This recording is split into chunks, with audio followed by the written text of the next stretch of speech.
And so basically, you guys remember me, this is my second speech of learning public speaking in real situations. So my first topic is public speaking as an introducing subject. And now I hope you still remember in the first week of your class, you guys made us to write essay about the public speaking, and it was 2 times.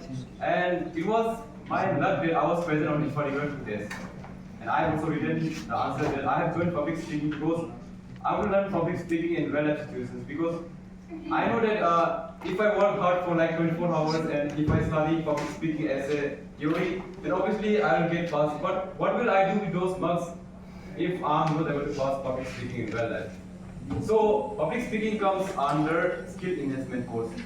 And can anyone tell me how many subjects are there in skill enhancement course? Anyone, please? Anyone? Like, you can just guess, like 4 or 5. How many? 6. Okay, I'm so confused, but I think there are 5 subjects. It is motivation, right? And team building, and personality development, cybersecurity, and public speaking. So, in my point of view, I'm going to give you disclaimer. What I'm going to say, please. If I say wrong, please forgive me, okay? And in my point of view, I think that except cybersecurity, motivation, team building, and personality development can be achieved through public speaking if you become a good public speaker. And now you guys will be confused. How is this possible, right? I'm also confused. That is possible because see, we have mentors like sir. So actual please give a round of applause for sir. Suppose if you become a good public speaker, obviously we all are in public speaking class, right? If you become a good public speaker, obviously you will be self-aware and you will be self-motivated. If you are not self-aware and self-motivated about your particular topic, then how can you become a good public speaker? Isn't it? So yeah, and if you talk about team building, as Saresh already mentioned in most part of his lectures, that politicians are the best public speaker in this world. And we have to agree that politicians are the best public speaker. Because see, they have agenda, they have tagline, they know what to talk, what not to, and they also have some manipulation skills. And you take, for example, like some of the eminent politicians like Narendra Modi, Rahul Gandhi, or any other of your particular state MLAs. They are politicians and they are good public speakers. But how did they become politicians? Right? How did they become politicians? They have become politicians because they have some sense of team building. If they don't have some sense of team building, then how can they win at the top level? See, in the village level, if you want to become if you want to become even a small political unit like Gram Panchayat, obviously you must have some sense of team building. So at the top there is public speaking. And if we talk about the personality development, obviously if you are a good public speaker, then you are self-aware, self-motivated, and most of the cases you have some sense of team building. And good public speaking plus self-motivated plus some sense of team building is equal to personality development. So in the top there is public speaking. So if you achieve public speaking and if you become a good public speaker, all other courses will be achievable. And I'm not saying that public speaking is superior than other SSC course. No, I'm just introducing that they can be achieved through public speaking also. And from this I want to conclude that we all now understand the value of public speaking, right? So from next class onwards, I think we will not skip class of this public speaking. And see, like a science, public speaking is also interlinked with various other courses. And my second topic is like it is about temporary life, regret, experiences, and failure. And I'm also going to interlink them. Okay. So before starting my topic, I want to ask some few questions to all of you. May I know, is there anyone grandparents who is still alive? Please, anyone? Yours. Okay, okay, I'll ask you, is your parents or your grandparents still alive? Huh? I mean, is your great-grandparents still alive? Still alive? Yeah. Brother, Immortal or something or vampire. Just now, present. Okay, then your great-grandparents is still alive? Okay. How is that even possible? I will ask my friends, okay. Of your great friends alive, right? your parents or your grandparents alive? It's not alive. So to make this topic more understandable, let's get back to 150 years. Let's get back 150 years. Suppose you guys imagine you are in an era of maybe 150 years where your grandparents are playing here and there. Yeah, obviously. But see, currently we are at the 21st century and we all know that our grandparents are no more alive on this earth. And we also know that our grandparents had family, and because of that family, the lineage continues, and we all are present here, right? But have you guys ever thought that the grandparents or you can say the great grandparents or our ancestors who now don't exist on this earth also had a fascinating and interesting life like us. They had food like us, they drank water like us, and they had friends, they had families. And they have both positive and negative feelings. And we guys used to feel happy when we get money from our parents, and we used to feel sad when we lost that money. Similarly, our grandparents also had happy and sad moments, but currently they don't exist on this earth. The physical version of our grandparents is already vanished. Only the parts of their bones is inside the earth, and most of us don't know that where our great ancestors are living. We don't even know where are their bones located, right? Similarly, we all are just a temporary human beings on this earth. All the living beings in this earth are temporary. All are. Some of our friends and relatives have started to leave this earth, and some already, some people have died 10 years before, and their death bodies is celebrated today.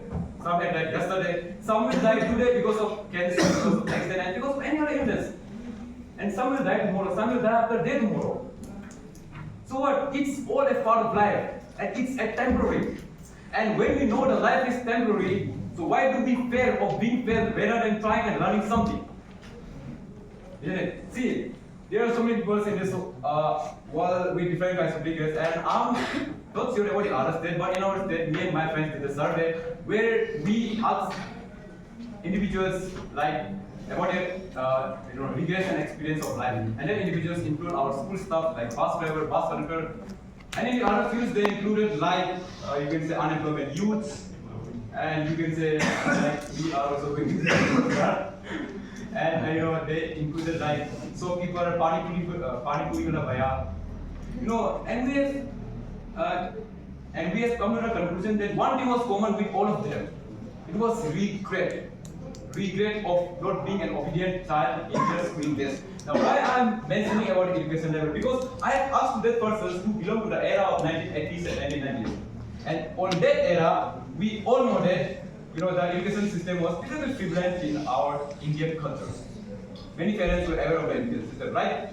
Even in 2025, the persons who are present, obviously they are 30 years, they belong to 1980s and 1990s era. They were feeling regretted of not being an obedient child in their schooling days because they don't used to follow their school rules, they don't used to obey what their parents and teachers say, and they're bunking the classes and lastly failing in their exams, not able to pass in board examination. Yeah, that's a regret. We as students, like we all are in college level, right? Like see, I think most of here are like art students, right? Arts, like you guys have opted in class 11 and 12 communities, right? How many people of you have opted communities in 11 and 12? Please, can you raise your hands, please? Okay, yeah. now see, I'm taking an example of college level students, okay? The college level students, the persons who are weak in math, they used to feel regret. They don't used to even solve the basic elementary matches. Like they don't used to know like what is a simple compound, simple interest, and many others elementary related maths. And they feel regret of not being an obedient in their mathematics class. There are so many people who are very much fluent in English speaking. Yeah, there are so many. But they don't used to score good marks in grammar tests. Some people used to even fail. Why? Because they were not obedient and still they feel regret. And you guys will understand this regret when you start your competitive exam.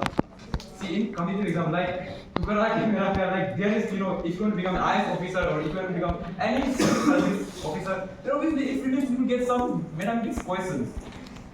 You will have some grammar questions. Even the lowest, the SSB exams like SSC, UPC, to get this you must have some sense of basic maths and English. And you will understand when you start preparing for this. You will regret. So regret is very much prevalent in today's world. It's very much prevalent in today's world. And as I have said, every person in this world have different kinds of regret. And regret comes due to lack of experience and due to not using that opportunities when opportunities was available. Right? And everybody in this class, I know that every person will have some regrets. Every person. There is no one in this world without regrets. Living without regrets. Yeah, it's true. And as I mentioned, that regrets comes when you don't use your opportunities when opportunities was available, right? So it's better to get experience and cut some regrets of your life. See, why not to try when we know that our life is temporary? Why not to try something if we are not best, if we are not capable, even if it is our first time on a particular thing? Suppose I'm preparing I'm learning public speaking for the second time because I want to get experience in that particular thing. And I'm pretty much sure that all of the students present here will speak better than me. I'm pretty much sure. But you will not speak better than sir. Why? Because suppose we are at level 10, sir is already at level 100. Why? Okay. Yeah, no. Because sir is well experienced. See, what experience matters more. Sir is well experienced, well, you know what should be okay and what should not be broken. Right? So experience matters a lot. And you know what? One beautiful lady said that when you start your life, means when you obviously we all are starting life, but when you start your life, see some people start their life after dropping out from class 12. Some people start their life after completing graduation. Means when you start your life, when you become a self-independent, then you guys will realize, and I'm just taking an example, okay, please don't take it seriously. Like in this class, like there are like 72 80 students. When you start that, there will no one in this class will bring or buy food for you. Really? Yeah. No. There will be no one who is going to buy medicines for your family, for your future daughter, for your future child, for your parents who are struggling on medical beds.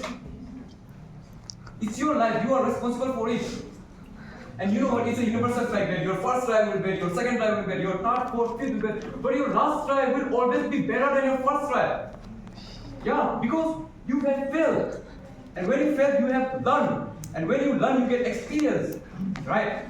And when you get experience, you know what will make you fail. And when you know all this, you have some sense of thinking that this will make me regret. And you will have some sense that what will make you regret in your life. You will be able to delete some portions of your regret in your life. And it is also a universal fact that we are human beings and we will not be able to delete every and each regret of our life. Regret is part of life. But when we know what is going to be regret, we can cut. And how will we know? We will know this when you start to approach, when you take opportunities, right? And you know what, many people says that natural talent. Yeah, I do believe that many people have natural talent.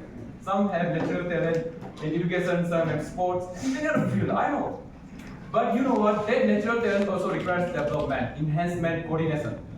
It requires experience. Suppose Sir parents is saying, my child has natural talent, why will I enroll him in school? Will Sir be able to learn ABC? No, right? Sir will not learn ABC. Sir will not know the aptitude test whether it is education level. And with this, and today my main motive was to just motivate you guys that, many of, especially in Northeast parents, many of our students fear fail or being failed. If you can't take opportunities, then how will you learn? And with this, I want to end my line with a small quotation that, failure is painful. Yeah, it is very much painful. Failure is very much painful. But regret is more painful. And I want to recommend you guys that, and you should follow that. You should accept that pain. And trust me, the pain of failure is still less than the pain of regret. It is less. See, some people they used to fail for the first time. See, you will know the person who has failed for the first time in every way, will not have courage to do that same things in a second way. But a person who has failed in his entire life, like he has failed for like 5 to 6 times, he will not fear. He will not be in fear of trying that particular things in next time. Because he has failed, he got some learning from that fail. So he will try to enhance his capabilities in his next topic. So yeah, it is. I'm like, thank you.